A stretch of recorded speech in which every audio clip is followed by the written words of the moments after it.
simthokozisa, siyavuma, simthokozisa ngezandla, sihamba njalo kuJesu, uthando lwaJesu.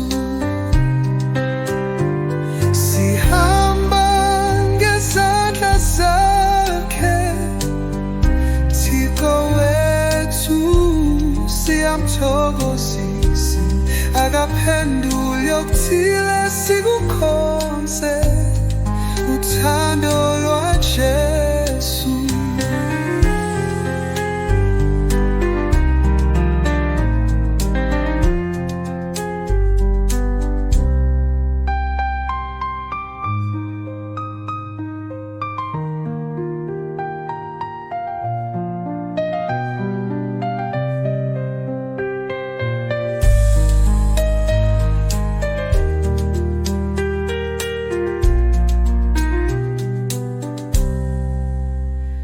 Sihamba ngezandla zakhe, Thixo